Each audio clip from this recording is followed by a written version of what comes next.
आजकल हम टीवी पर देख रहे हैं प्रियो कि ढेर सारी लाशें हैं। कोविड-19 इसके अंत में हम देख रहे हैं कि कई लोगों की मृत्यु हुई, ढेर सारी लाशें हैं। लोगों के पास जो है संवेदनाएं मर चुकी हैं। अपने रिश्तेदारों के लिए भी उनके लिए कोई संवेदना नहीं है। और सारी लाशें जिनको कोई माई बाप नहीं है, जिनके कोई रिश्तेदार नहीं रहते हैं, तो उसको जो मेडिकल वर्कर्स हैं ये सब ले जा करके गड्ढे में डाल देते हैं। जब मैंने ये सब टीवी को देखा, टीवी में इस कार्यक्रम को देखा, मेरा दिल तो एकदम से दुखी हो गया कि क्या ऐसा समय आ गया कि हम अपने माता पिता को, हमने अपने सगे बच्चे को हम तिरस्कार कर रहे हैं। उनकी मृत्यु हो गई, उनके मृतदेह को उसका अंतिम संस्कार में जाने के लिए भी तकलीफ हो रही है। सच में प्रियो, ये सब चीज़ों से हमारा दिल बिल्कुल बैठ जाता है। जब हम प्रभु के लोग हैं तो हमको तरस से भर जाते हैं, मन तरस से भर जाता है कि उस व्यक्ति के लिए जिसने जीवन भर अपने बच्चों के लिए कितनी कुर्बानी की, जीवन भर ईमानदारी और वफादारी से काम करते गए प्रियो, और अब क्या हाल है, क्या हाल है उनका। खैर वो तो चले गए, पर तो फिर भी हमें सोचना होगा कि किस प्रकार इस मृत्यु के भयावह स्थिति के सामना हम कैसे कर सकते हैं। और लोग जीवन के प्रति बड़ी चिंतित दशा में है प्रियो, कि किस प्रकार हमारा जीवन होगा और हम इस जीवन को कैसे बिताएंगे और इस जीवन के बाद का क्या होगा हमारा, वो सब सोचने के लिए मजबूर हो रहे हैं। पूरे अखबारों में आपको यही मिलेगा कि हम अपने ईश्वर को हम याद करें, हम अपने ईश्वर से हम क्या चीज़ प्राप्त कर सकते हैं इस जीवन में, और क्या क्या चीज़ हमें वो अपनी ओर खींच सकती है जिससे कि हम इस बीमारी से बच सके। तो हम देखते हैं लूका रचित सुसमाचार उसका 10 अध्याय 25-35वें वचन पर। इस अध्याय में लिखा हुआ है, एक व्यवस्थापक परीक्षा लेने के लिए उनकी व्यवस्थापक हैं और परीक्षा के इरादे से उनके कहते अनंत जीवन के लिए मैं क्या करूं। और तब उसमें लिखा हुआ है, थोड़ा पढ़ेंगे, 10:25 से 37 तक। और देखो, एक व्यवस्थापक उठा और यह कहकर उसकी परीक्षा करने लगा, हे गुरु, अनंत जीवन का वारिस होने के लिए मैं क्या करूं? हे गुरु, अनंत जीवन के वारिस होने के लिए मैं क्या करूं? फिर उस व्यवस्था में क्या लिखा है? व्यवस्था में क्या लिखा है? तू ही तो व्यवस्थापक है। उसने उत्तर दिया, तू प्रभु अपने परमेश्वर से अपने सारे मन, अपने सारे प्राण और अपनी सारी शक्ति और अपनी सारी बुद्धि के साथ प्रेम रख। सबसे बड़ी चीज है कि आप प्रेम रखेंगे अपने परमेश्वर से। कैसे? अपने सारे मन, अपने सारे प्राण, अपनी सारी शक्ति और अपनी सारी बुद्धि से प्रेम कर। और उसके आगे और क्या लिखा, पढ़िए। और अपने पड़ोसी से अपने समान प्रेम रख। अपने पड़ोसी से अपने समान प्रेम रख। ये व्यक्ति जो व्यवस्थापक थे, उन्होंने इसको बताया कि मैं हमेशा ही करता रहता हूं। तब उन्होंने कहा, यीशु ने कहा कि तू यदि ये सब काम करेगा तो तू जीवित रहेगा। और उसकी परीक्षा लेने के लिए फिर से व्यवस्थापक कहते हैं कि ये पड़ोसी कौन है, ये पड़ोसी कौन है हमारे। तब परमेश्वर एक दृष्टांत बताते हैं, और वो दृष्टांत है हमारा दयालु सामरी। एक दयालु सामरी के बारे में एक वर्णन है, जिसमें एक व्यक्ति यरूशलेम से यरीहो की ओर जा रहे थे, और उस सुनसान स्थिति में जंगल में उसको डाकुओं ने आकर के घेर लिया। उसके सारे कपड़े प्रियो निकाल दिए और उसको अर्ध बेहोशी की हालत में छोड़ दिया और उनको मार पीट करके अधमुआ करके चले गए। और ऐसी स्थिति में एक याजक आते हैं। याजक का तात्पर्य यह है कि हमारे धर्मगुरु जो हमें शिक्षा सिखाते हैं कि हम दूसरों की सेवा करना है, वो वहां से जा रहे थे। परंतु जब उनने उस अधमुए को देखा और तब वो कहने लगे, मन में सोचने लगे कि अरे मैं यहाँ अकेला हूं, मेरा क्या होगा। वो देख करके कतरा कर चले गए। इसके पश्चात लेवी का पदार्पण हुआ और ये लेवी भी हमारे धर्म के लेवी लोगों को ये प्रावधान रहता था कि वो धर्म का कार्य करें और परमेश्वर के सानिध्य में रहें। ऐसे लेवी भी वहां से गुजरे और वो भी वहां से वो उनको देखकर और कतरा करके चले गए। अब उनके जाने के बाद फिर एक तीसरा व्यक्ति आता है और वो सामरी व्यक्ति रहता है प्रियो। सामरी मतलब ये है कि वो यहूदी लोगों के वो उनसे लोअर ग्रेड पर है, उनको लोग नहीं मानते, उनको अपने से तुच्छ समझते हैं प्रियो। तो ऐसी स्थिति में ये सामरी वहां जाते हैं और वहां पर देखते हैं, वो देख करके तरस खाया, उस व्यक्ति को देख करके तरस खाया प्रियो। और उस तरस के मारे उसको रुकना पड़ा। उसने अपने सवारी को, गधे को वहां खड़ा किया और नीचे उतर करके उस जो अधमुए व्यक्ति का उसने इलाज किया प्रियो। और इलाज करके उसको अपने गधे में बैठा करके सराय में ले गया। और सराय में जब ले गया तब भी कहता है कि जितना पैसा लगेगा वो सब कुछ मैं लौटने के बाद आपको दे दूंगा। उसके बाद वो चला गया।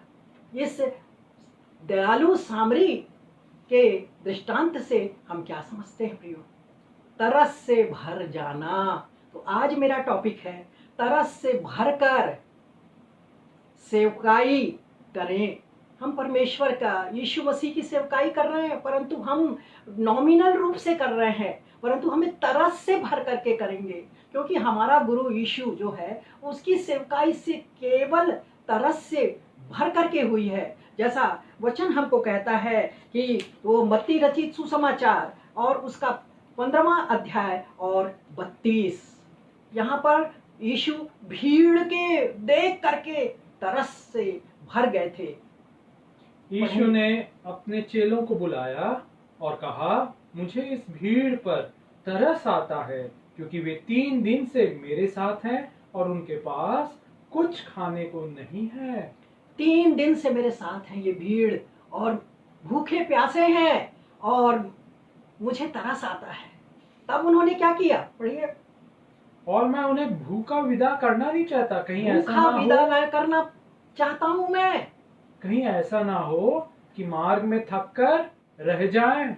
मार्ग में थक जाएंगे। इसलिए प्रभु वो यीशु मसीह तरस से भर गया। वैसी दूसरी बार फिर से वो भीड़ को देखकर तरस से भर जाते हैं और वो है मत्ती 9 और उसका 36 वचन। मत्ती 9 के 36 में लिखा हुआ है, जब उसने भीड़ को देखा तो उसके लोगों पर तरस आया, क्योंकि वे उन भेड़ों के समान थे जिनका कोई रखवाला ना हो। तरस से भर गए यीशु। व्याकुल और भटके हुए से थे। व्याकुल थे और भटके हुए थी भीड़ वो। तब और क्या कहा गया वचन में? और यीशु ने कहा, तब उसने अपने चेलों से कहा, पके खेत तो बहुत हैं, पर मजदूर थोड़े हैं। इसलिए खेत के स्वामी से विनती करो कि वो अपना खेत काटने के लिए मजदूर भेजते। तो ये हाल है हमारे खेत तो पक चुके हैं जीवन में, पर मजदूरों की कमी है, सेवकों की कमी है और तरस से भर करके सेवा करने वालों की कमी है। हमको सोचना होगा प्रियो कि क्या हम तरस से भर करके सेवकाई के क्षेत्र में आए हैं? हमारा दिल किसी दुखी को देखकर क्या तरस से भर जाता है? हमको सोचना होगा अपने जीवन के लिए प्रियो। और वैसे ही हम आगे देखेंगे, मत्ती के 14 में हम पढ़ेंगे, उसमें भी यीशु मसीह भीड़ को देख करके तरस से भर जाते हैं। उसने निकलकर एक बड़ी भीड़ देखी, बीमारों को चंगा किया। भीड़ को देखा, और उनको तरस आ गई, कैसी भीड़ है ये जो मेरे ऊपर उमड़ पड़ रही है। कुछ बीमार लोगों को लेकर के लोग आ रहे होंगे प्रियो, और उनको देख करके वो तरस से भर गए और उन्होंने उन भीड़ में बीमारों को चंगा किया। तो इस प्रकार हम देखते हैं कि यीशु मसीह की जो सेवकाई है वो केवल तरस से भरी हुई सेवकाई है। इतने हमने 3 अभी दृष्टांत को देखा और उसमें देखे कि वो भीड़ को देखकर तरस खा रहे हैं, और वो खाना पीने के 5 रोटी 2 मछली, 7 मछलियां, 7 रोटियां और कुछ मछली दिया ताकि वो तृप्त हो जाए। कितने प्यारे और प्रेम से भरे हुए यीशु हैं। वैसे ही हम देखते हैं प्रियो कि जब पहला आश्चर्य कर्म उन्होंने किया किसी विवाह में, तो विवाह के में जब वो पहला आश्चर्य कर्म हो, दया और तरस हो, खत्म हो गए दाखरस, और उस तरस से भर करके उनने पहला आश्चर्य किया। ऐसे दाख पानी से उन्होंने, तो लोग कहते कि अरे इतनी क्वालिटी का दाखरस ये पहले क्यों नहीं पिलाया। यीशु मसीह कितना दयालु है, कितना तरस से वो भर उठता है। जब मैं इतना पढ़ती बाइबल को और देखती कि इतना तरस से भरा आपको देखती, क्या हम प्रभु के सेवक लोग क्या ऐसे ही तरस से भर जा रहे हैं, या सबके यहाँ जा करके नॉमिनल प्रार्थना करके आ जाते, इनको चंगा कर, इनको, इनके बेटे को तू आगे पढ़ाई में पास करा, और कोई समस्याओं के विषय में क्या हम तरस से भरते हैं। यीशु की सेवकाई केवल तरस से भरी है प्रियो। यदि आप गहराई में सोचें, आपको सच में ये जितने आश्चर्य कर्म मिलेंगे वो सब आश्चर्य कर्म केवल तरस के कारण होगा। तरस से भर जाना, उनके साथ अपनी संवेदनाएं प्रकट करना, दिल से उनसे जुड़ जाना, उनका दर्द अपने हृदय में ले लेना, उसकी तकलीफ को देखकर खुद तकलीफ में आ जाना, यही है तरस। तरस ये नहीं कि दवाई जाके दे दें, पैसे जा करके दे दें। क्या उसकी तकलीफ में क्या हम शामिल हैं? क्या हम प्रभु के लोग हैं तो क्या हम तरस से भर जाते हैं, या अपना काम पूरा करके आ जाते हैं, हमको जो कहा जाता है वो करते हैं? इसी संदर्भ में मैं चर्चा करना चाहूंगी। एक इंग्लैंड के जो व्यक्ति है वो स्मिथ विगलवर्थ एक गरीब घर का बेटा था। 6 वर्ष की उम्र में प्रियो वो खेतों में जाकर के शलगम उखाड़ा करता था। उसके नन्हे हाथ ये सब छिल जाते थे, पर वो गरीब घर का लड़का था। 10 वर्ष की उम्र तक आते आते वो चर्च में सेवाएं करने लगा, सफाई का और अन्य कार्य। परंतु वो लड़का बड़ा ईमानदार, वफादार, सिंसियर बच्चा था। तो चर्च के किसी व्यक्ति ने उन्हें एक कार्य कर सिखाया, नल को कैसे मरम्मत करते हैं, प्लम्बरिंग का काम कैसे करते हैं, ये उस सिखाया। और वो लड़का इतनी जल्दी सीख गया कि वो 6 महीने के अंदर ही पूरे अपने शहर में, दूसरे शहर में जा जाके उन प्लम्बरिंग का काम करता रहा और अपने परिवार को पालने में अपना योगदान देने लगा। ऐसा लड़का एक कन्वेंशन में सबसे पीछे बैठा हुआ था वहीं पर, और वहां पर और यहाँ पर एक एवेंजलिस्ट थी, और वो इवेंजलिस्ट जो है जिनका नाम था पॉली, और ये इवेंजलिस्ट जब प्रचार कर रही हैं और हजारों की संख्या में लोग आए हुए हैं, और प्रभु का प्रचार करते करते बहुत ज़्यादा दिल परिवर्तन लोगों का हुआ, उनमें चेंज आ गया, उन्होंने यीशु को अपना लिया। और उसी समय ये भी व्यक्ति पीछे बैठे थे, और जब ऑल्टर कॉल के समय बुलाया गया तो ये व्यक्ति जो स्मिथ विगलवर्थ हैं वो गए और उन्होंने यीशु की आशीष पाया, पवित्र आत्मा से भर गए। जब प्रभु की दासी ने उन पर हाथ रखा और वो पवित्र आत्मा से भर करके खुश हो करके उन्होंने कुछ दिन काम किया अपना ये प्लम्बरिंग का, उसके बाद परमेश्वर के प्रचार करने पर के लिए आगे निकल गए। यीशु का प्रचार लेडी से जिसके द्वारा वो बचे थे, दोनों मिलकर के प्रभु की सेवा करने लगे, करते रहे। सबसे पहले एक मृत की लाई गई, जब इतनी सेवकाई हो रही है, आश्चर्य कर्म हो रहे हैं, बीमार चंगे हो रहे हैं, तो उस मरी हुई लड़की को, उसको बार में उसको पीछे खड़ा करके संवेदना के साथ, आंसुओं के साथ दुआ करते हैं, निकल जा, निकल जा, छोड़ दे, चिल्लाते। और वो कहते, हे यीशु, ये सब कुछ तेरी महिमा के लिए, ये सब कुछ तेरी महिमा के लिए, मेरी महिमा के लिए नहीं पर तेरी महिमा के लिए। और इस संवेदनाओं से भरे हुए, तरस से भरी हुई प्रार्थना को परमेश्वर ने सुना और वो लड़की जीवित हो गई। और सारा देश अचंभित हो गया कि क्या प्रभु यीशु अभी भी वही काम करते हैं?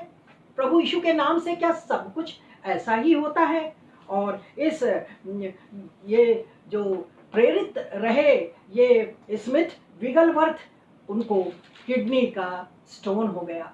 और जब ऐसी बीमारी हुई तब लोग कहे कि आपको तो ऑपरेशन इसका करा लेना चाहिए। तब वो कहते हैं कि नहीं, मेरा यीशु मेरे लिए सब कुछ है, मेरे शरीर में कोई लोहे का हथियार नहीं लगेगा।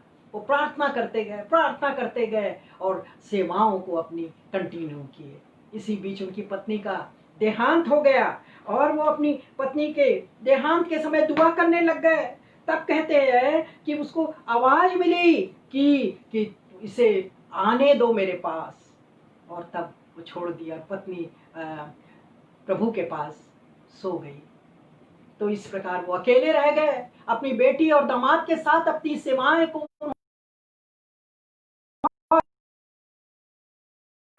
विगलवर्थ 1947 में उनकी मृत्यु हुई।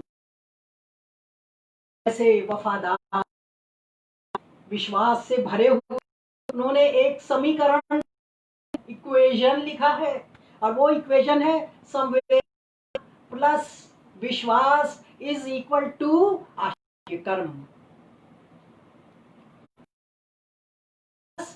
विश्वास बराबर आश्चर्य कर्म। ये दोनों चीज आपके पास अगर है, विश्वास है, तरस है, तो आश्चर्य कर्म जरूर होगा। और लोग इनकी सेवकाई से बहुत ही लाभान्वित हुए।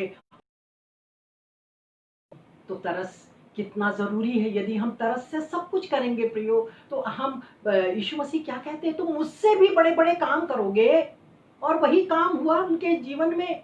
आखिरी बार जब वो मृत्यु से पहले एक लड़के को उनके सामने लाया गया जिसके हार्ट के प्रॉब्लम था, वो कभी कभी उसका पल्पिटेशन बढ़ जाता फिर स्लो हो जाता, उसको लाया गया और वही प्यार, वही तरस से भर करके उन्होंने प्रार्थना की प्रियो, और वो बच्चा, उसके हार्ट की बीमारी बिल्कुल सही हो गई, ठीक हो गई प्रियो। सच में ऐसे विश्वासियों की जरूरत है, ऐसे सेवकों की जरूरत है जो सच में वो तरस से भर करके वो सेवकाई करने वाले बन सके। हम देखते हैं कि हमारे हिंदुस्तान में भी, भारतवर्ष में भी DGS दिनकरण का नाम हम सुनते हैं। उन्होंने भी तो यही तरस की सेवा की। आप उनकी वीडियो देखिए। और जब जो लोग अभी बुजुर्ग हैं जिन्होंने दिनकरण जी की मिनिस्ट्री को देखा है, वो पर्सनली देखते कि वो जब जाते स्टेज में और तब वहां पर रोते रहते। मैंने तो उनको रोते हुए देखा स्टेज में, पूरे समय उनकी आंखें आंसुओं से भरी रहती थी। उन व्यक्तियों के लिए, इस भीड़ के लिए ऐसी मरी पड़ती थी, गिरी पड़ती थी, अपने अपने बीमार व्यक्तियों को ला करके, और उनके लिए वो रात रात भर सोते नहीं थे, आंसू बहाते रहते थे। और कोई हो गया, कोई बीमार है जिसके और गहरी और है, ऐसे ही कितने बीमारों के लिए, ऐसी कई स्त्रियां जिनके बच्चे नहीं होते, उनके लिए भी ऐसी तरस से भर करके DGS दिनकरण जी वो प्रार्थना करते थे। और प्रार्थना करके कई लोग आश्चर्य कर्म देखे और चंगाई प्राप्त किए। और आज उनकी मिनिस्ट्री वो फल फूल रही है। और ये मिनिस्ट्री जो है ये फल फूल रही है। इसके अलावा भी वो किताब लिखे हैं और उन्होंने 150 से अधिक प्रेयर टावर बन गया है हिंदुस्तान में, इसके अलावा अमेरिका में और कनाडा में, इसराइल में और सिंगापुर आदि बहुत अन्य देशों में भी ये बन चुके हैं प्रेयर टावर्स। और लोग इससे इंटरसेसरी प्रार्थना के द्वारा कई आश्चर्य कर्म हुए और लोग लाभान्वित हुए। इनमें लाखों इसके पार्टनर्स हैं जो इस सेवा का फायदा उठा रहे हैं। और इन्होंने किताबें लिखी है प्रियो, स्वर्ग की अंतर्दृष्टि, पवित्र आत्मा के वरदान, 7 sayings of the saviour Christ, amazing love. तो इस प्रकार अनेक किताबों के द्वारा भी इनकी मिनिस्ट्री जगह जगह पर चल रही है। मैं हमेशा उनका बनाए हुए गीतों को मैं गाती रहती हूँ। और तरस के लिए तो एक प्यारा सा गीत की छोटा टुकड़ा मैं आपको बताना चाहती हूँ। भर गया तरस से भर गया, तरस से भर गया। और डीजीएस दिनाकरण जी रोते रहते। ऐसी मिनिस्ट्री में, जबकि अभी 25वां उनका जन्मदिन अभी हाल में मनाया गया। 85 80 81 82 83 84 85, वो हिंदी में नहीं बोलने आ रहा था। 50वां जन्मदिन उनका मनाया गया। लोगों ने याद किया उनकी मिनिस्ट्री को प्रियो। तो ऐसे व्यक्तियों के द्वारा कितने लोग प्रभु के पास आए और वो तरस से भरी हुई जो सेवाएं हैं उनको वो करते रहे। और इसी के साथ मैं एक बड़ा प्यारा सा एक उदाहरण बताना चाहूंगी प्रियो कि इंग्लैंड में एक डॉक्टर थे और वो डॉक्टर जो थे वो अपने घर में थे। एक विधवा स्त्री रोती हुई, बरसात के समय पानी घनघोर वर्षा हो रही है, वो आते ही है अपने बच्चे को लेकर के कि डॉक्टर साहब मुझे देखेंगे, मेरे बेटे को देखेंगे। वो उनसे गुहार लगाती हैं और कहती हैं कि मेरे डॉक्टर साहब मेरे बेटे को देख लीजिए, मेरे बेटे को देख लीजिए डॉक्टर साहब। पर उनकी इच्छा नहीं कि अरे इतनी रात को और वो भी इतनी बारिश में मैं कहाँ निकलूँगा, और ये सब बड़ी परेशानी वाली बात है। पर उनको उनके विवेक ने काटा, उनके विवेक ने उन्हें प्रेरित किया कि नहीं तू जाकर देख। और जब वो विधवा स्त्री के बच्चे को देखते हैं और उन्होंने दवा दारू की और उनको विदा कर दिया। और कुछ वर्षों के बाद पता चला जिस बच्चे का जिस लड़के का उन्होंने दवा दारू किया था वो भावी प्रधानमंत्री इंग्लैंड का हुआ। कभी हम सोच सकते कि हम जिसकी सेवा कर रहे हैं वो बच्चा आगे चलकर, वो व्यक्ति आगे चलकर न जाने किस जगह पर होगा और परमेश्वर की सेवा करता रहेगा।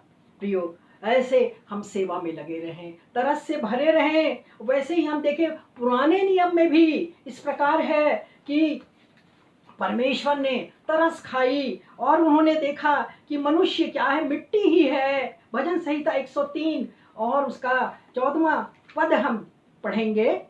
क्योंकि वह हमारी सृष्टि जानता है और उसको कि मनुष्य मिट्टी ही है। वो जब देखता कि हम लोग पाप में भाग रहे हैं और तकलीफ में हैं, तब वो कहता मनुष्य तो आखिर मिट्टी ही है। उत्पत्ति 6 और 3 में भी हम इसी को देखते हैं। इसी तरह का कोई हम वचन पाते हैं क्योंकि मनुष्य भी शरीर ही है, क्योंकि मनुष्य भी शरीर है। पढ़े। और यहोवा ने कहा मेरा आत्मा मनुष्य से सदा लो विवाद करता न रहेगा, क्योंकि मनुष्य भी शरीर ही है। मनुष्य भी शरीर है। तो कितना प्रभु हमसे प्यार करता है। जब परमेश्वर प्यार करता है कि वो जब ऐसी स्थितियां आती हैं, उस स्थिति में हम नूह को याद करते हैं प्रियो, कि जब नूह वही अकेला व्यक्ति था जो उस सदी में वो ही अकेला व्यक्ति था जो धर्मी था, बाकी तो सब पाप में वो डूबे हुए थे। तब उनको परमेश्वर ने कहा कि तू नाव बना, और वो पानी से पूरा डूब गया संसार। और जब नूह और उसके पत्नी, 3 बेटे और 3 बहुएं, ये सब उस जब जल प्रलय समाप्त हो निकले और तब वो नई सृष्टि का निर्माण किए, बच्चे हुए। और वैसे ही जानवरों का भी प्रयोग ऐसे ही हुआ कि जानवर भी सब पेयर्स में थे, तो इस प्रकार नई सृष्टि बन गई। और परमेश्वर ने कहा और वाचा बांधा, इंद्रधनुष दिखाई दिया और वो कहने लगे कि अब से मैं इस पृथ्वी को जल से नाश कभी नहीं करूँगा। उन्होंने वाचा बांधी। और इस प्रकार इस पुराने समय से ये सब चली आ रही है कि परमेश्वर हम पर तरस खाते हैं, हम पर दया करते हैं। और हमेशा मैं ये गाना गाती रहती हूँ, जब कभी प्रभु मुझसे भलाई की कुछ जीवन में करता तो मैं ये मेरे गाने ओंठ मेरे इस गानों को गुनगुनाते रहते हैं।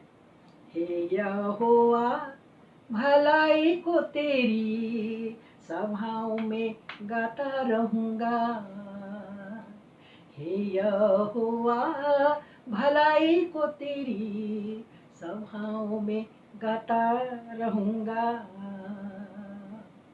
उसी के परिप्रेक्ष्य में हम देखते हैं दाऊद जो परमेश्वर का मन का व्यक्ति था, वो दाऊद ऐसे मारे मारे फिरता था, शाऊल से भागे भागे फिरता था प्रियो। और उसी परिप्रेक्ष्य में जब वो सिगलक अपने नगर को पहुंचा, और तब हम देखते हैं कि उसके पास 600 सैनिक थे और 600 सैनिकों को लेकर के वो जाता रहता है। और तब पता चलता है कि उसके कैंप को के ऊपर लड़ाई हुई है और उसको अमालेकियों ने उस पर चढ़ाई की है, और चढ़ाई करके उनके बाल बच्चों को, पत्नियों को, उनकी संपत्ति को लूट कर ले गए।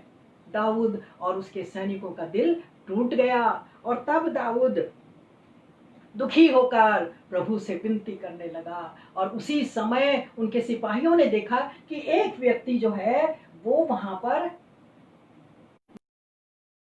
की हालत में है, और उन्होंने तुरंत उसको खाने पीने का इंतजाम किया। और वो 3 दिन और 3 रात से खाना नहीं खाया था प्रियो। और उसके सेवक लोग उसको रोटी, पानी, अंजीर, किशमिश की 2 टिकिया उसको दी, और उसके जान में जान आई। और जब उससे दाऊद ने पूछा कि क्यों भाई तुम कौन हो, तो वो कहने लगा कि जो अमालेकी जिसने अभी सिगलक में आक्रमण किया उसकी सेवा में मैं हूँ। मैं पलश्ती हूँ, परंतु मैं उसकी सेवा में लगा हुआ था। और जब मैं यहाँ पर चोट आई और मैं बेहोश हो गया तो वो सब मुझे छोड़कर यहाँ से चले गए। तब दाऊद कहता है क्या तुम मुझको वहां ले जाओगे? तो कहता हाँ मैं आपको ले जाऊंगा, पर शर्त ये है प्रियो कि वो कहता है कि मेरे को उनको सौंपना नहीं। आप देखिए यहाँ दाऊद अपने शत्रु की सेना के सेवक को भोजन दे रहा है, और उसको 3 दिन से खाया हुआ नहीं और 3 दिन से पिया हुआ नहीं, और फिर भी उसने जीवन पाया। दाऊद की तरस से वो तरस से भर गया। दाऊद तो इतना प्यारा इंसान है प्रियो कि वो सबसे प्रेम करता है। शाऊल जो उनके पीछे पड़ा था दाऊद के, वो शाऊल के साथ भी प्रेमी हृदय रखता था। इतनी उसने शाऊल ने उनके साथ ठीक नहीं किया प्रियो।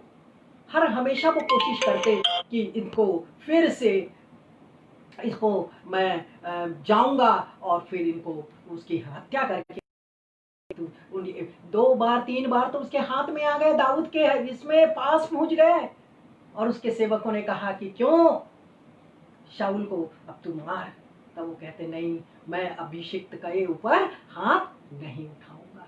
अपने शत्रु के साथ भी वो प्रेम दिखा रहे हैं, वो तरस दिखा रहे हैं, और उनको छोड़ दिए। 1 बार छोड़ दिया, 2 बार छोड़ दिया।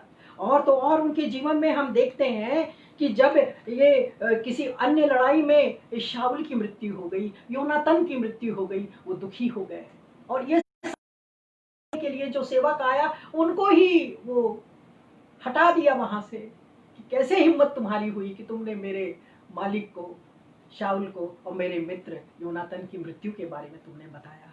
वो प्यार करता था, वो प्रेम करता था, तरस से भर गया कि ऐसा क्यों हुआ। उसने तो नहीं मारा, अगर अन्य कोई विरोधी दल के लोगों ने उसकी हत्या कर दी थी प्रियो। और ये शाऊल जो है ये बाद में जब अपनी राज्य के पूरी रीति से स्ट्रांग हो गया, मजबूत हो गया, तब वो ढूंढता है कि क्या शाऊल के खानदान का कोई है तब उन्हें पता चलता है कि वो दोनों पैर से लंगड़ाता हुआ मपी बेशेत वो लड़का, वो योनातन का बेटा है, वो है जो कि रहता है। उसने बुलाया और कहा, दाऊद ने बुलाया और कहा, प्रियो कि तुम मेरे जीवन भर मेरे टेबल पर खाना खाओगे।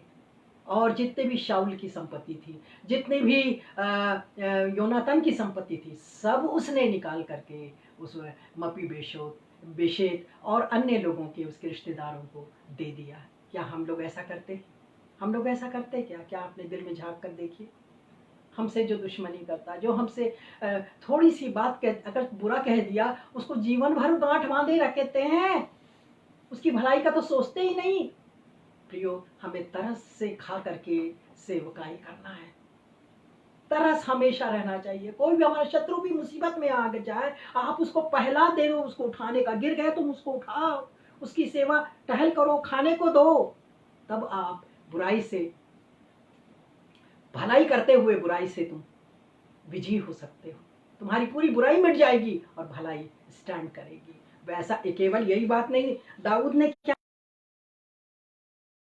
ये अबशालोम बड़ा खूबसूरत, दुनिया का खूबसूरत नौजवान था, उसका बेटा था, और उसने ये मन्नत मानी कि मैं अपने पिता के राज्य को ले लूंगा। दाऊद भी भागता रहा। और जब उसे सेवकों ने बताया कि अबशालोम की मृत्यु हो गई, वो रोने लग गया। वो अपना विजय जुलूस बंद कर दिया, अपने ही होने लग गया। तब उनके जो वो लोग दाऊद को कहते हैं, अभी तो इतने कितने हमारे जो लोग हैं वो मारे गए और वो आपको जीत दिला दिए, और अबशालोम का जो सेना है वो नाश हो गई, और फिर भी आप रो रहे हैं अपने बेटे अबशालोम के लिए। वो पत्थरवाह करने की योजना बनाने लग गए अपने राजा दाऊद के लिए। तो उसका जो साथी था, उसका जो प्रेमी रिश्तेदार था, तो वो बताया इस बात को। तब दाऊद एकदम खड़ा हो गया और फिर अपनी सेना के साथ हो गया, खुशी मनाया, क्योंकि वो दिल से बड़ा कमज़ोर था। दिल उसका संवेदनाओं से भरा रहता था अपने शत्रुओं के लिए। प्रियो, आज हमने देखा कि कैसे दाऊद शाऊल को बचाया अपने तरफ से, परंतु वो नाश हो गया। अबशालोम को भी वैसे ही हुआ, उसने सबकी मदद और सहायता की। और इस प्रकार हम देखते हैं कि पुराने नियम में कि भलाई का काम ये करता रहा। तरस के कारण वो सब काम, वो तरस के कारण होता गया प्रियो। और वैसे ही हम भलाई के संदर्भ में एक और हम वचन पढ़ेंगे, याकूब की पत्री और उसका 4 अध्याय और 17 वचन। उसमें लिखा है, यदि कोई भलाई जानता है तो, इसलिए जो कोई भलाई करना जानता है और नहीं करता, उसके लिए यह पाप है। हम भलाई करना जानते हैं, पर अगर हम नहीं करते तो हमारे लिए क्या है? पाप है।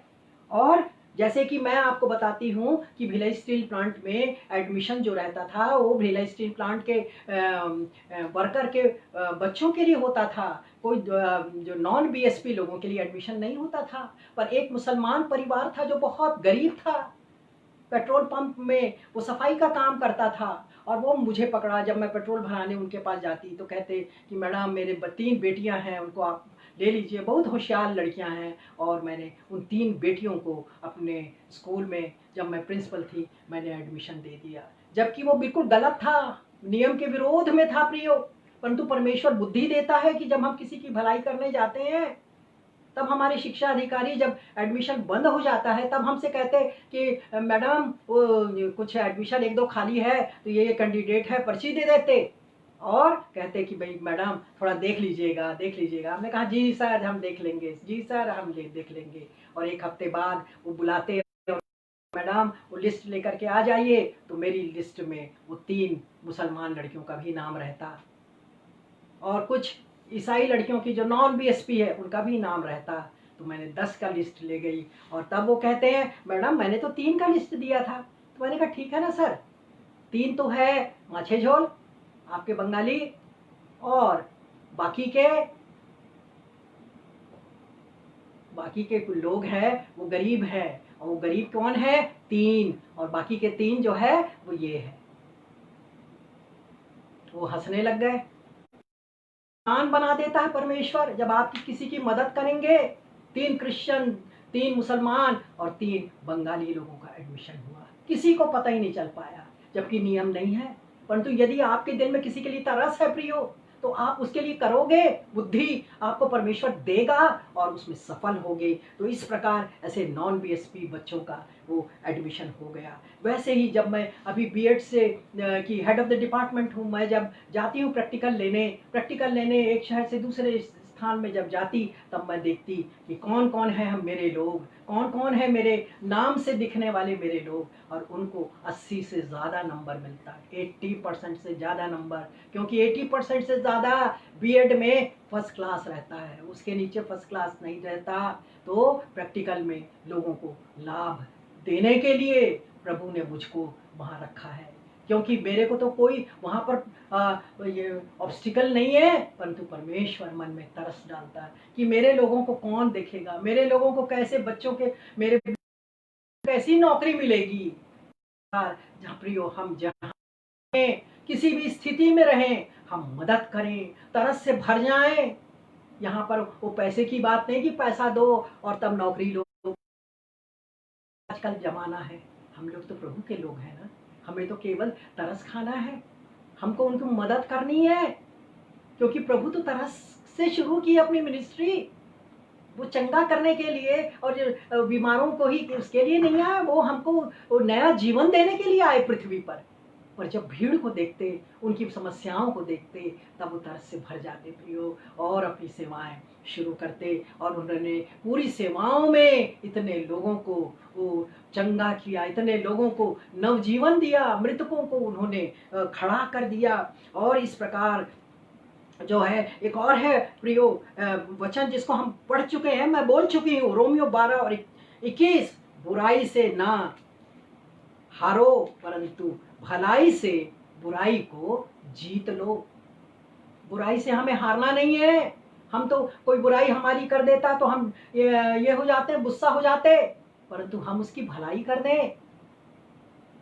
एक लेडी आई मेरे पास, उनके पति आए, बेटी मेरी मिसेस का एग्जीक्यूटिव में आप वो है इंटरव्यू, तो आप थोड़ा देख लीजिएगा। हमने कहा ठीक है, हम देख लेंगे। और हमने देखा तो जिसके पास अधिकारी के पास गई तो वो कहती हैं कि नहीं ये तो ठीक नहीं है। मैंने कहा नहीं मैडम, मैं तो ठीक हूँ ना, मैं ठीक होगी नहीं। फिर मुस्कुराने लग गई। जब मैं ठीक हूँ तो उनके लिए भी आप मेरी तरफ से अपना दे दीजिए रजामंदी, क्योंकि she was one of the selecting committee member. और उसके बाद देखिए उसका हो गया और वो एग्जीक्यूटिव बन गई। हम देख रहे हैं हमारे लिए बुरा हो रहा है, पर फिर भी जब वो हमारे पास आ रहे हैं, हमको खाली हाथ नहीं लौटाते प्रियो। आप देखिए आपको बहुत आशीष मिलेगी। मुझे तो बहुत आशीष मिली, बहुत आशीष मिली, क्योंकि किसी से बदला लेना हमारा काम नहीं है। यहाँ वचन रोमियो 12:21 क्या कहता है? बुराई से ना हारो परंतु भलाई से बुराई को जीत लो। हम भलाई करें तो अपने आप हम जीवन हमारा हो जाएगा, जीत हमारी हो जाएगी। उसके बाद जो एग्जीक्यूटिव जब वो बन गई तो मुझे बहुत प्यार करने लग गई। पहले तो मुझे देखती थी और इधर उधर नज़र भटका लेती थी, परंतु अब वो नहीं करती, अब मुझे प्यार करती हैं। तो याद रखिए कि हम बुराई को जीत सकते हैं अपनी भलाई के द्वारा। जर्मनी में एक नाजी कैंप था प्रियो। जर्मनी जो देश है उसमें एक नाजी कैंप में सारे लोग, यहूदी लोग मर गए, सबको मार डाला गया, परंतु एक व्यक्ति जीवित था और उस एक व्यक्ति का नाम था विक्टर फ्रैंकल। और ये विक्टर फ्रैंकल जो है ये साइकोलॉजिस्ट थे, मनोवैज्ञानिक थे। वो बचे भी तो अपने मनोविज्ञान के द्वारा ही बचे, क्योंकि इस मनोविज्ञान में ढेर सारी प्रकार की बुद्धियां होती हैं, इंटेलिजेंस होती हैं। तो ये दो इंटेलिजेंस को धार्मिक स्थिति में मानते थे। एक तो इमोशनल इंटेलिजेंस, संवेदनात्मक बुद्धि, और दूसरी जो बुद्धि थी वो है एडवर्सिटी इंटेलिजेंस। एडवर्सिटी का मतलब ये है कि मुसीबत में हार ना मानने वाला बुद्धि। मुसीबत आ जाए, प्रॉब्लम आ जाए, तब आपको परमेश्वर बुद्धि देगा और आप हारेंगे नहीं। ये दोनों बुद्धियों के साथ वो अपनी साइकोलॉजी की स्टडी के जरिए वो अपने आप और दूसरों को भी बचाते रहे। तो वो अपनी पुस्तक में एक घटना का विवरण देते हैं प्रियो, जिसमें एक स्त्री रात के समय उनको फोन करती हैं और वो बताती हैं कि मैं सुसाइड करने वाली हूँ, सुसाइड करने वाली हूँ, मैं आत्महत्या करने वाली हूँ, और अपने कारण बताती हैं। और वो साइकोलॉजिस्ट वो देखते रहते हैं और फिर बाद में वो कहते हैं कि आपको जीवन जरूरी है आपके लिए, और क्यों जरूरी है, तो ये कारण बताते जाते कि क्या कारण है जिसमें आपको जीवित रहना है प्रियो। और उसके बाद वो सो जाते। सुबह उनको बड़ी क्यूरियोसिटी रहती कि क्या वो लेडी का क्या हो गया, क्या है वो, या सुसाइड तो नहीं कर लिया उन्होंने। और तब वो फोन लगाते और पूछते कैसी हैं आप। वो कहती हैं कि और वो ठीक कैसे हुई, तो उसका क्या है कि आपके सुनने की तत्परता के कारण मैं जीवित हूँ।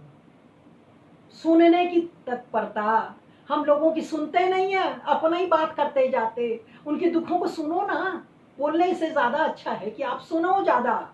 आप कितनी समस्याओं को आप निपटा दोगे, सुनते जाइए। हस्बैंड वाइफ में झगड़ा होता है तो, और कई पड़ोसियों में ये है, आपको केवल सुनना है। कितने हत्याएं रुक जाएंगी जो आवेग में आकर के, आवेश में आकर कर लेते हैं। ये स्त्री उस आवेश में थी, और जब ये इस फोन को लेकर के जो विक्टर फ्रैंकल साइकोलॉजिस्ट अगर उनको समझाते नहीं, तो मैं नहीं सोचती कि वो जीवित रहती। को जरूरत है, हर एक परिवार में जरूरत है। तो है, अभी हमारे यहाँ रिजल्ट है, छत्तीसगढ़ में निकला हुआ है 10वीं का रिजल्ट, 12वीं का रिजल्ट। हम हर अखबार में प्रायः देख रहे हैं ये बच्चे ने सुसाइड कर लिया। तो हम माता पिता का क्या कर्तव्य है प्रियो? हम तो प्रभु के वचन को लेकर के चल रहे हैं। हम उन बच्चों की समस्याओं से क्यों नहीं रूबरू होते, उनकी समस्याओं से रूबरू हो। हम तो कंपटीशन में लगे हैं, उसका बेटा इंजीनियर तो मेरा भी बनना है, उसका बेटे डॉक्टर है तो मेरी बेटी भी डॉक्टर बनना है। नहीं प्रियो, आपको अपने बच्चे की क्वालिटी देखना है, उसकी कैपेबिलिटी देखना है। और यदि वो फेल होता है तो कभी मत डांटिए, कभी मत डांटिए, उसको प्यार कीजिए, उसको प्रेम की आवश्यकता है, उसकी समस्याओं को सुनिए। ये सुसाइड करने वाली लेडी वो जीवित हो गई। ये थोड़े क्षणिक आवेग में होती है। ये घटनाएं जो हो रही हैं ये आवेग से होती हैं। यदि वो आवेग और क्षणिक जो है 2 मिनट 3 मिनट या कुछ पल निकल जाएं तो उनको सब चीज वो ठीक हो जाती है। तो आज के इस समाज में हमें देखना है प्रियो कि किस प्रकार पालन पोषण करते हैं। हम टीचर हैं और हम उन बच्चों को जो कमजोर हैं उनके लिए हम कैसा व्यवहार रखते हैं। जो शैतान बच्चे हैं उनके साथ हमारा क्या व्यवहार है, हमें बदलना। हमें देखना होगा कि यीशु जो है बच्चों को बुलाते, उन्हें मेरे पास, उन्हें मना मत करो, ऐसो ही उनका है, ऐसा नहीं, ऐसो ही का है जो मन से पवित्र है। द्वेष बिना, लालच बिना किसी के दुश्मनी के है, ऐसे हृदय को। हमने दाऊद का देखा प्रियो, कैसे अच्छे मन वाला था। परमेश्वर उन्हें पसंद, मेरे मन का व्यक्ति पसंद करते थे। हालांकि दाऊद ने कुछ गलतियां भी की, पर फिर भी उनने जो दया भाव, तरस से भर करके जो कार्यक्रम किए अपने जीवन में, वो कभी हम भूल नहीं सकते। वे तारीफे काबिल हैं, हमें सीखना होगा उनके समान रहने की। तो इस प्रकार हम देखते हैं प्रियो, और उदारता करना हम ना भूलें, क्योंकि परमेश्वर ऐसे बलिदानों से प्रसन्न रहता है। भलाई करना और उदारता दिखाना ना भूलें, ऐसे बलिदानों से परमेश्वर प्रसन्न रहता है। अभी कोरोना का ये चल रहा है, हमें की जरूरत है, हमको दूसरों की मदद करने की जरूरत है। और अभी हम नहीं करेंगे तो कब करेंगे? भलाई करना है, पानी बंद हो गया, नल नहीं आ रहा है, आप मदद कीजिए, पाइप दे दीजिए उनको, खाना बना के दे दीजिए, मेहमान आ गए। प्रियो, आप बिल्कुल मदद कर सकते हो, आप सक्षम हो, आप तो प्रभु के लोग हो, आप तो प्रभु की सेवा करने वाले हो, आप दुआ प्रार्थना करने वाले हो, उनके लिए प्रार्थना करना है। उनको धीरज धराना है, उनको सांत्वना देना है प्रियो। तो इस प्रकार देखते हैं कि भलाई से ही सब कुछ होता है। वैसे मत्ती 5 और 16 में भी हम देखते हैं कि इसी प्रकार तुम्हारा उजाला मनुष्यों के सामने चमके और वे तुम्हारे भले कामों को देखकर तुम्हारे पिता की जो स्वर्ग में है बड़ाई करें। अरे ये कौन है? ये कौन है इतना मदद करने वाला? ये कौन है? जब मैं एमएससी कर रही थी तो क्या हुआ कि मेरा क्लासमेट एक उसको फीस पटाने की पैसे नहीं थे, तो मैं तो खुद गरीब घर की लड़की, मेरी माँ भी तो अंडे बेच बेच के पैसा जमा करती थी और हर महीने मेरे को भेजती थी। एमएससी सागर में मैं करती थी तो वहाँ भेजती थी, बेटी दूध पी लेना। मैं बहुत दुबली थी पहले और मैं सोचती मेरी माँ अपना पेट काट काट कर मुझे 20 रुपये भेज रही है, मेरी चाहे ऐसी मेरे को कभी नहीं करना चाहिए कि मैं दूध पीऊँ। मैं उस पैसे को बचा लेती और वो पैसा जमा हो गया। और जब मुझे पता चला ये लड़का वापस जा रहा है अपने घर, पैसा नहीं है उनके यहाँ, मैंने अपना पैसा दे दिया कि सर ये आप रख लीजिए। और मुझे मिसअंडरस्टैंड मत कीजिए, ऐसा मत सोचिए कि खैर आपसे शुरू हो गया क्या।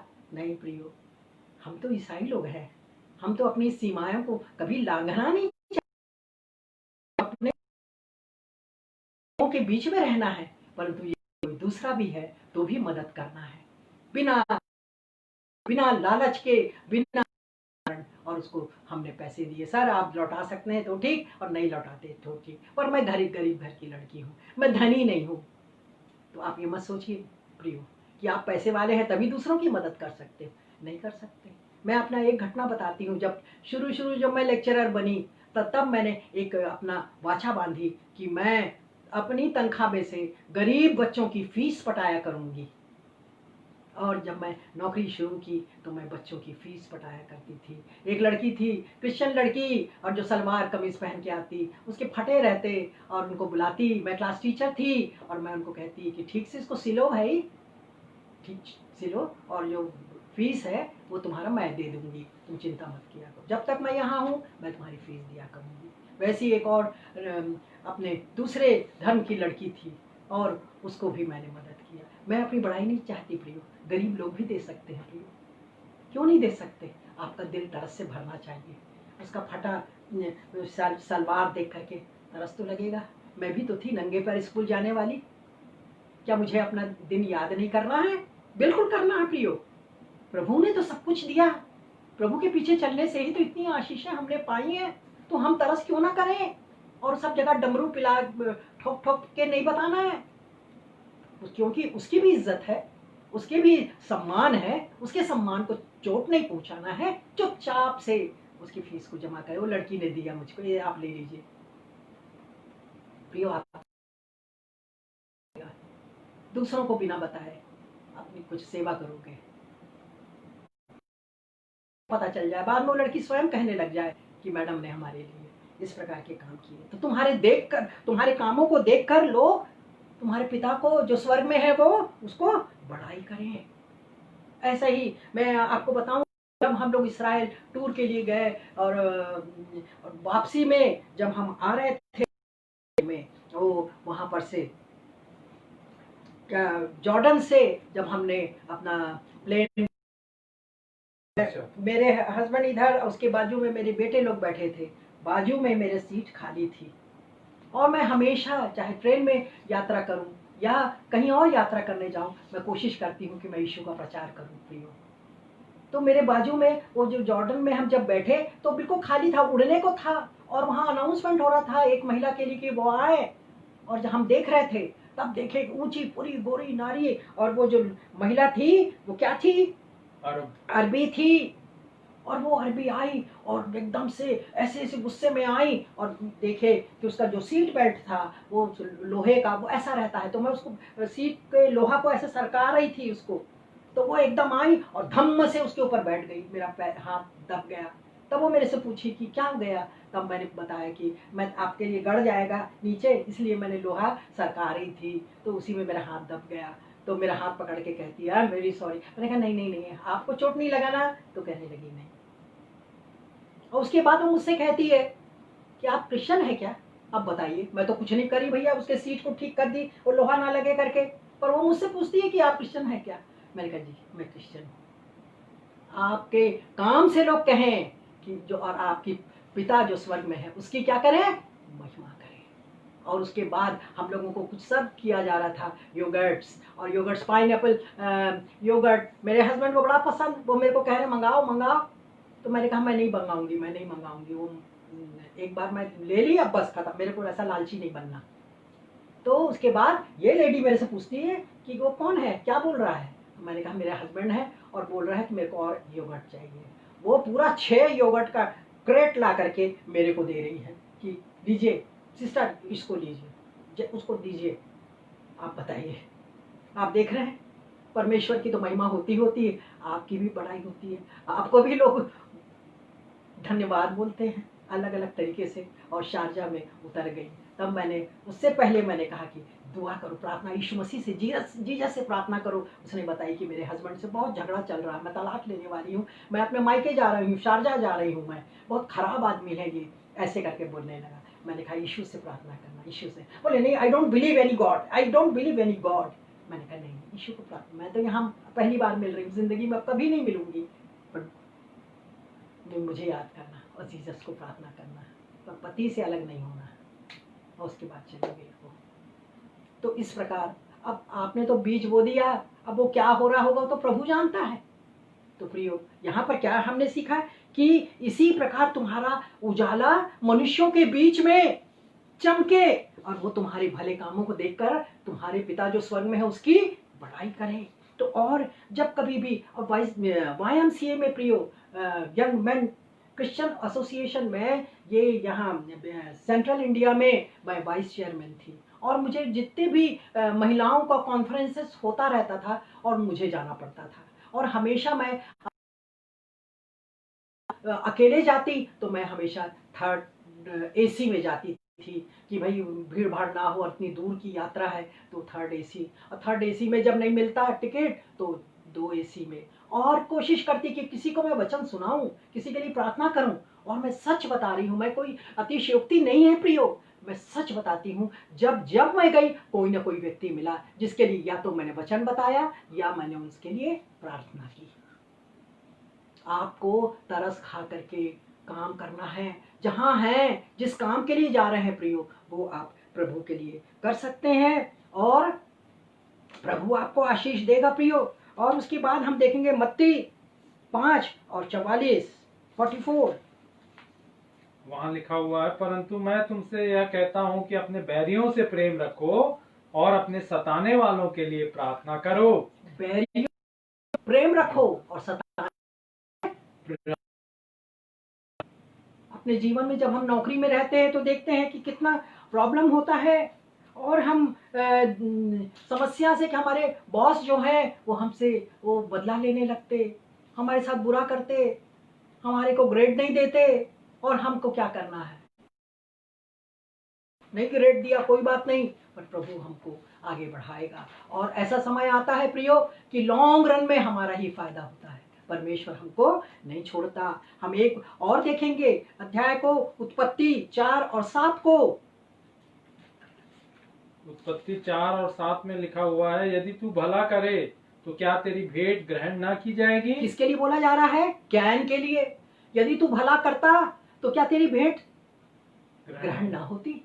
हम लोग भला ही नहीं करते किसी का, अपना ही अपना आप स्वार्थीपन है, मेरा बेटा, मेरा पति, मेरा घर, मेरा मेरा मेरा मेरा। क्या हम दूसरों के लिए सोचते हैं? उसका कुछ कर दो, वो तकलीफ में है, मुसीबत में है, गरीब है, एक बच्चा नौकरी में लग जाए तो क्या हर्ज है? एक गरीब महिला मेरे पास आई है, मेरे बच्चे लोग सब ठीक है, मेरा एक बेटा पढ़ा लिखा नहीं, वो मेरे बुढ़ापे का बच्चा है, क्या करना है?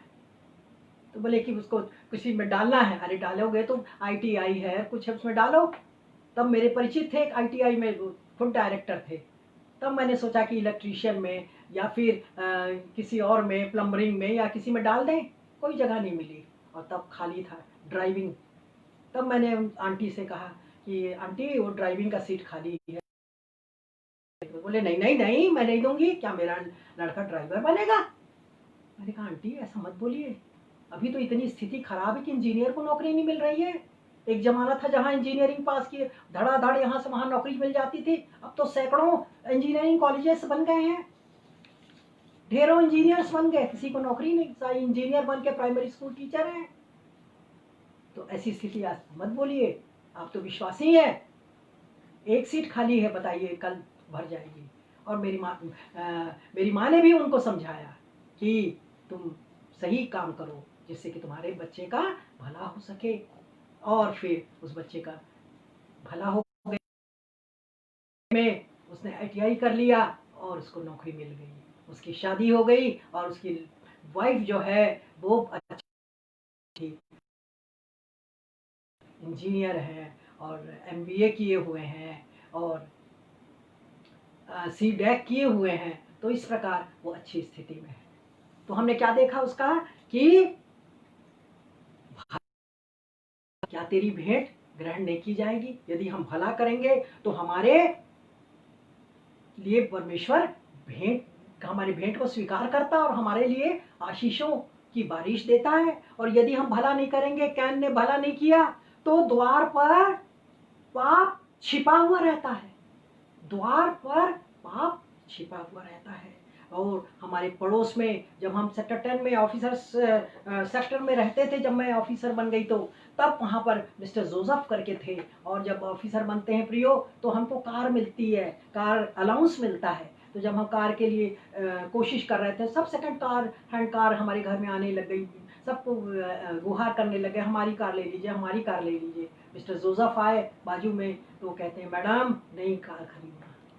भला काम किया उन्होंने, पैसे नहीं है बैंक से निकालिए पर नया कार खरीदिए। हमने कहा जी सर हम वही करेंगे। और जब हम लेने जा रहे थे तो एक ऑफिसर हमारे डिपार्टमेंट का, मैडम कहाँ जा रहे हैं? वहाँ पर जा रहे हैं हम लोग, सबसे कमती कीमत का 800 मारुति थी उस जमाने में, 1990 के समय में। तो वो बोलने लगे अरे क्यों उसको AC वाला लो। मैं बोली नहीं सर हम लोग तो गरीब लोग, हम नहीं है, नहीं हम लोग नहीं दे पाएंगे इतना पैसा। बोले नहीं आपको लेना है, लीजिए आप AC। और हमने AC कार खरीदी। आप देखिए भला करने वाले लोग हैं दुनिया में जो आपके लिए चाहते हैं। कुछ लोग ऐसे हैं कि और पीछे हटते, पीछे खींचने का प्रयास करते, पर कुछ अच्छे भले लोग हैं संसार में जो दूसरों का भला करते हैं। और सबसे प्यारी चीज मुझे बड़ी अच्छी लगती है कि पौलुस बड़ा सुंदर तरीके से कहता है रोमियो 15 और 14 में कि मैं जानता हूं कि तुम भी आप ही भलाई से भरे हुए हो। वो हमको कहता तुम आप भलाई से भरे हुए हो और ईश्वरीय ज्ञान से भरपूर हो। आप में ईश्वरीय ज्ञान है और तुम में भलाई है, तो एक दूसरे को चिता सको का मतलब क्या है? सावधान कराओ। तुम भलाई करना चाहते हो, हमारी दोस्त का लड़का वो तो बीड़ी पी रहा था, सिगरेट पी रहा था रास्ते में, तुरंत उसके घर जाओ और बताओ कि मैडम आप अपने बेटे को देखिए वो गलत संगति में है, वो वहां पानठेले में खड़ा था। आप बताइए, लोग डर जाते, नहीं हम नहीं बताते, वो हमसे दुश्मनी मोल ले लेंगे और लड़ाई करने आ जाएंगे। और एक बार हमने कहा तो फिर हर बार हमारी को तो इतनी समाज में हमारी थू करा देंगे। हम नहीं बोलते बाबा। परंतु जो ईश्वर के जो लोग हैं प्रियो, वो घबराते नहीं अपनी बदनामी से। ठीक है नहीं बात करते, कोई बात नहीं, पर हमने तो उनका भला चाहा था। उनको परमेश्वर क्या कहता है? एक दूसरे की चिता करो। चिताना का मतलब है सावधान करो, क्योंकि परमेश्वर ने तुमको पहरुआ बना के रखा है। और पहरुआ लोग क्या करते हैं? एक एक चीज को ख्याल करते हैं। बच्चे गलत रास्ते पर जा रहे हैं, लड़कियां कुछ गलत काम कर रही हैं, तो आपको रोकना है। मेरे स्कूल में तो इतनी लड़कियां रिसेस के पास भाग जाती थी, परंतु अपनी स्कूटर ले लेके उनके पीछे भागना और टेम्पो वाले को चमकाना, इधर उधर बहुत ढेर काम किए प्रभु प्रियो, मैंने बहुत काम किए भलाई का काम। दूसरे जात वाले रहे तो भी मैंने उनके लिए किया। कुछ भी हो, ये बेटियां हैं, बेटियां तो मेरे पास तो है नहीं, यही मेरी बेटियां हैं, इनका ही भला मैं कर दूं।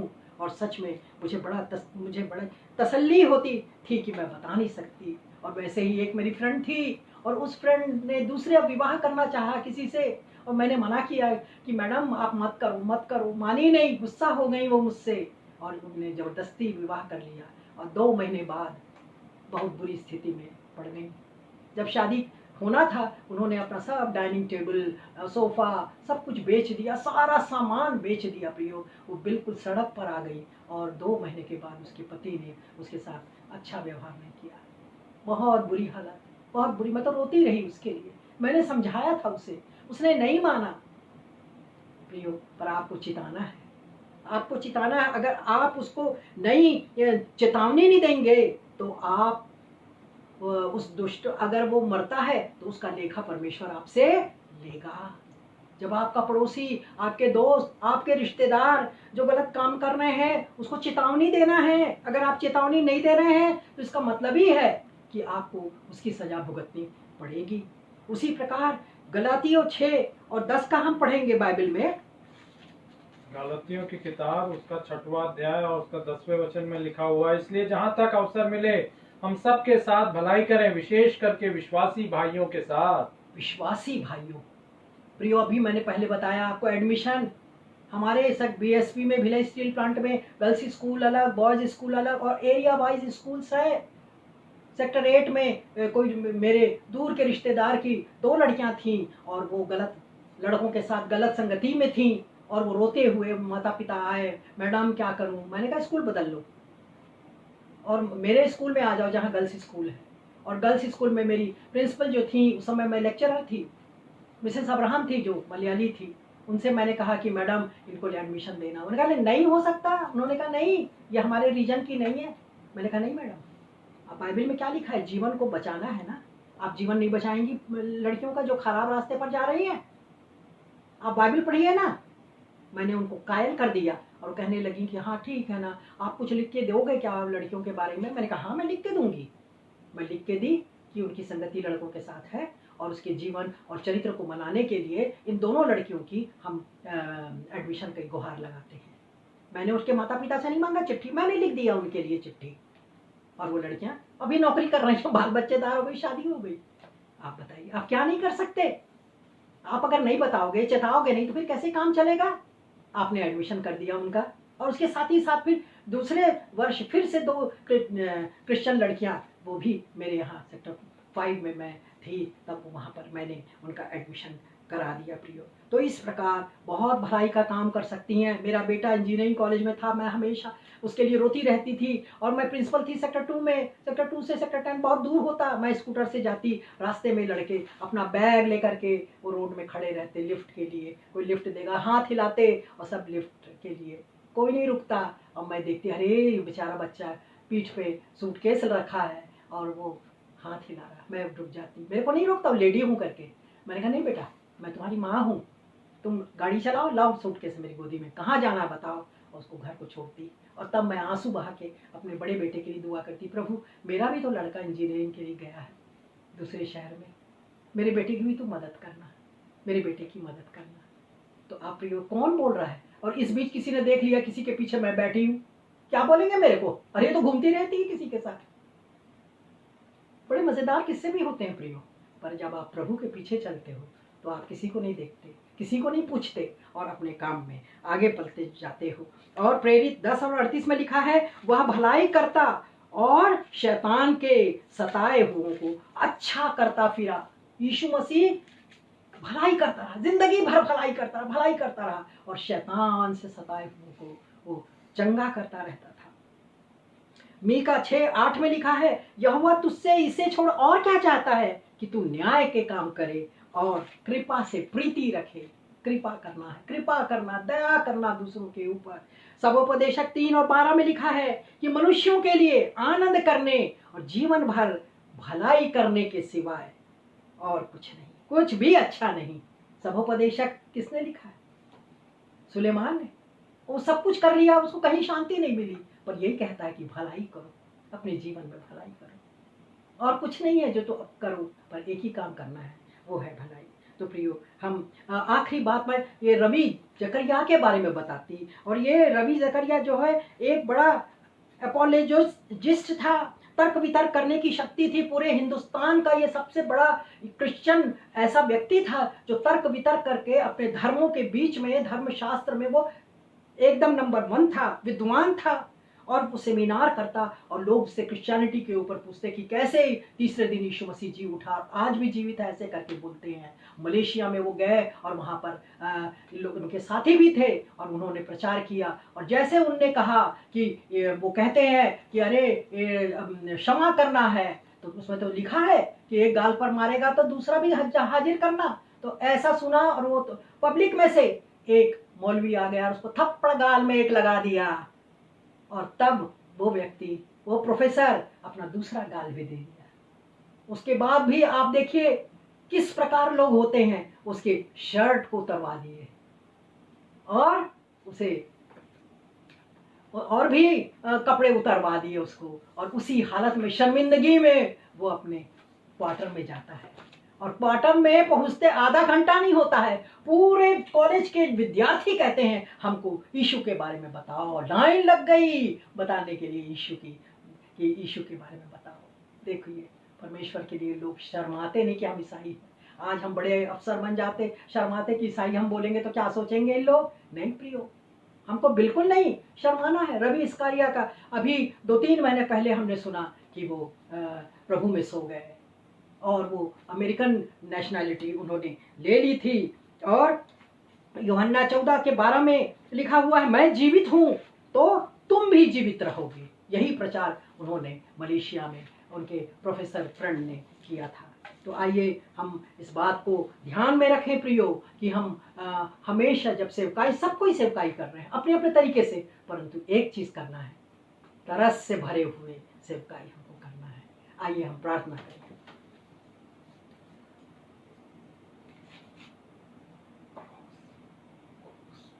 हालेलुया, हालेलुया, प्यारे यीशु, हालेलुया। जैसा रवि इस्कारिया जकरिया ने अपने जीवन को तेरा प्रचार करने के लिए लगाया, प्यारे यीशु, किसी से नहीं डरा। उसके दोस्त लोग भी उनके साथ थे, प्यारे यीशु, हालेलुया। तेरा वो क्रूस हमें याद आता, हमारे पापों के लिए तूने अपना लहू बहा दिया, हमारे पापों के लिए ही तुझे सजा मिली पिता, परंतु फिर भी तूने अब तरस खाना नहीं छोड़ा। उसे थूका गया, उसका अपमान किया गया, उसको कोड़े बरसाए गए, उसके दोनों हाथ में कीले, पैर में कीले ठोके गया, क्योंकि हमको उद्धार मिल सके, हमारे पाप क्षमा हो सके। ओ प्यारे यीशु, इस प्यारे यीशु, तेरे इस पवित्र लहू से हम नहाना चाहते हैं प्यारे यीशु, हालेलुया। मदद और सहायता कर, जो सुनने वाली मेरी बहनें हैं, भाई हैं, बच्चे लोग हैं, वो सब कुछ जो कार्य करते हैं, सेवक गण भी जो कार्य करते हैं, वो सब तरस से भर जाए। आप सामान्य रूप से प्रार्थना नहीं कर सकते प्रियो, सामान्य रूप से आप भलाई के काम नहीं कर सकते। यदि आपको भलाई करना, मुझको भलाई करना है, हमको तरस से भर जाना है। यीशु की सेवकाई तरस से भरी है, और बड़े बड़े हमने देखा यीशु के जो प्रेरित लोग हैं वो भी तरस से भर गए। अंधे, लंगड़े और ये सब चंगा किया यीशु ने, सारे लोगों को, कोढ़ियों को चंगा किया, मुर्दों को जिलाया। और प्यारे यीशु तूने, ओ प्यारे यीशु, हम भी सब कुछ कर सकते हैं यदि हम आपको अपना दिल दें और हम अपना मुक्तिदाता ग्रहण कर लें। प्यारे यीशु, हम अपने मन को ओ प्यारे यीशु तुझे सौंप दें और पश्चाताप करें। ओ प्यारे यीशु, हम जरूर है कि हम उद्धार का अनुभव हमें मिलेगा। इसलिए जितने मेरे भाई बहन हैं, इनमें से कुछ लोग हैं जिन्होंने ये अब यीशु को नहीं पहचाना, पिता इन्हें पहचानने की वो तौफीक दे प्यारे यीशु, हालेलुया। उनको मौका दे प्यारे यीशु, ताकि ये इस समय में, ऐसी महामारी के समय में वो तुझे अपना दिल दे सके पिता, और तेरे लिए कार्य कर सके पिता, क्योंकि हमारा यही काम है कि हम चारों ओर दुनिया में तेरे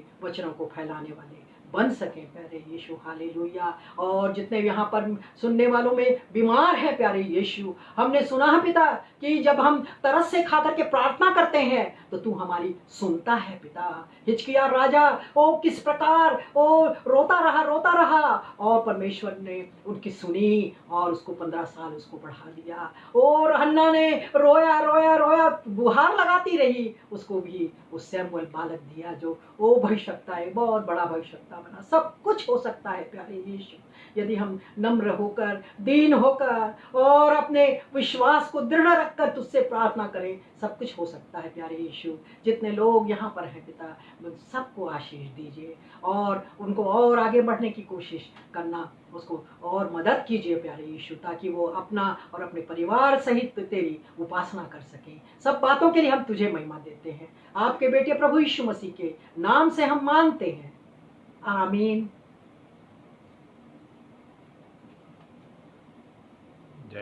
जय मसीह की सबको, प्रेज द लॉर्ड। ईश्वर आपको आशीष दे।